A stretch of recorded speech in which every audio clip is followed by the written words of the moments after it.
यीशु मसीह की चौथी वाणी जो यीशु मसीह ने क्रूस में कही थी, मत्ती उसका 27 अध्याय 46वीं आयत।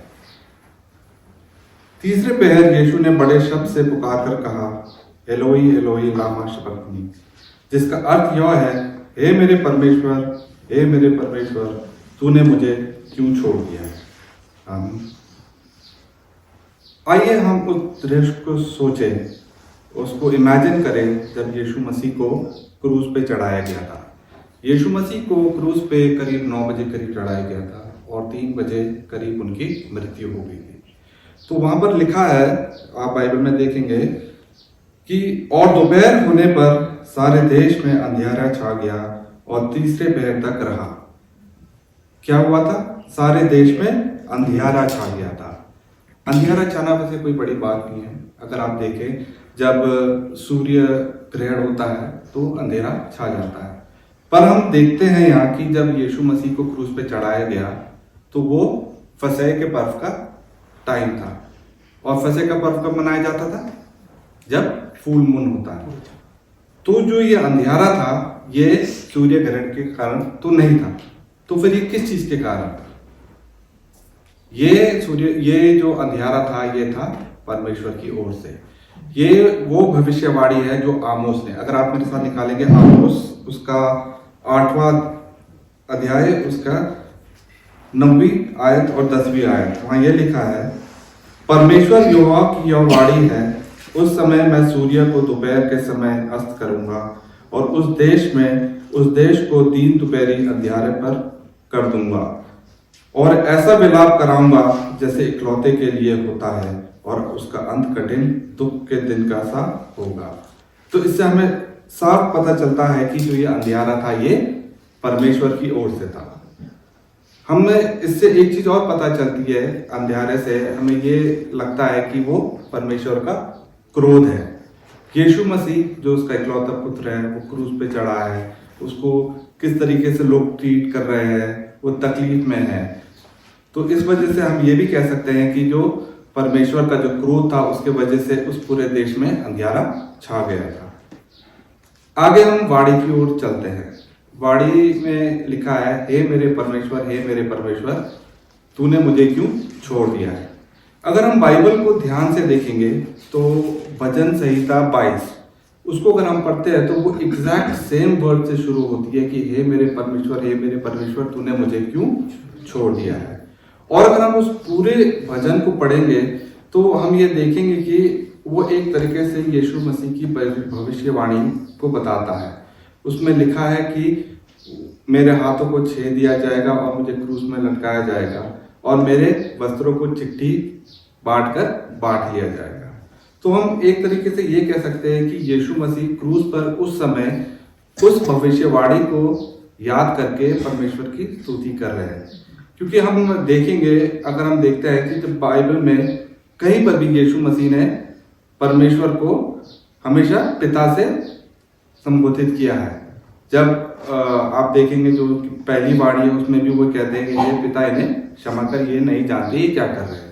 अगर आप आखिरी वाणी में भी देखेंगे तो यीशु मसीह कहते हैं कि हे पिता, मैं अपनी आत्मा तेरे को सौंपता हूँ। और जब यीशु मसीह चेलों को प्रार्थना करना भी सिखाते तो वो क्या कहकर सिखाते हैं कि हे मेरे पिता।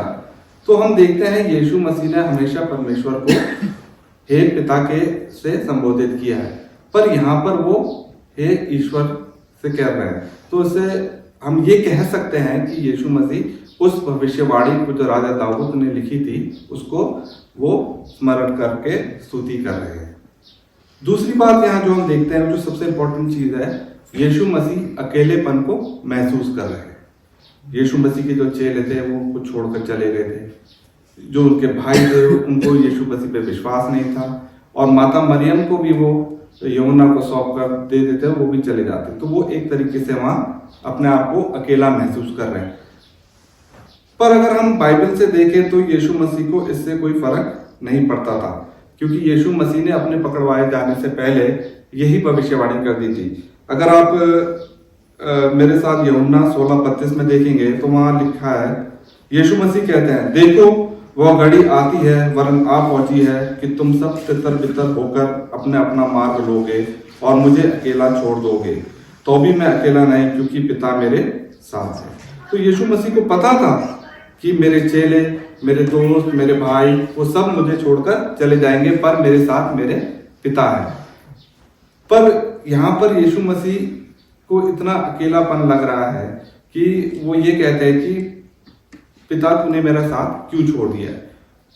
अगर आप देखें यीशु मसीह को कई समय हो गया था क्रूस पर लटके, उनके खून निकल रहा था, उनको वो दर्द थी, और यीशु मसीह ने हमेशा, जब से वो बचपन से लेके जब तक वो सेवाएं करी, उन्होंने परमेश्वर को अपने से महसूस करा। पर इस घड़ी पर जब वो क्रूस पर है, वो जब उनकी आत्मा को महसूस नहीं कर रहे हैं, तो उनको ऐसा लग रहा है कि परमेश्वर ने उनका साथ छोड़ दिया है। तब वो यीशु मसीह कहते हैं कि हे मेरे परमेश्वर, तूने मुझे क्यों छोड़ दिया है। अब तीसरी बात जो यहाँ पर आती है, वो हम सब के दिमाग में ख्याल ये आता है कि परमेश्वर ने यीशु मसीह को क्यों छोड़ा। ऐसा क्या हुआ कि जो परमेश्वर ने यीशु मसीह को छोड़ दिया।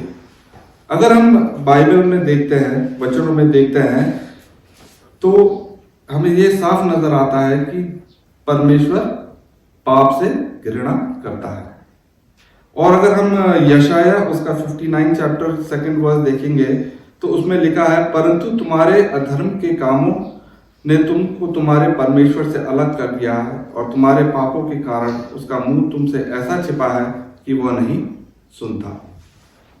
फिर हम ये कहेंगे कि यीशु मसीह तो एक ऐसा व्यक्ति था जिसने कभी पाप नहीं किया, तो परमेश्वर ने उसका साथ क्यों छोड़ा। इसके लिए हम देखेंगे, अगर आप दूसरा कुरिन्थियन उसका 5वां अध्याय उसके 21 आयत में देखेंगे, यहां लिखा है, जो पाप से अज्ञात था उसी को उसने हमारे लिए पाप ठहराया कि हम उसमें होकर परमेश्वर की धार्मिकता बन जाएं। यीशु मसीह उस टाइम पे क्रॉस पे उन्होंने हमारे पापों को, मेरे पापों को, आपके पापों को, सारी पृथ्वी के पापों को अपने ऊपर ले लिया था। और जैसे ही वो पाप यीशु मसीह के ऊपर आए, वो परमेश्वर ने से अलग हो गए, क्योंकि जहां पाप है वहां परमेश्वर नहीं है, और जहां परमेश्वर है वहां पाप हो ही नहीं सकता। तो ये एक वजह थी जिसके वजह से यीशु मसीह का साथ परमेश्वर ने छोड़ दिया था।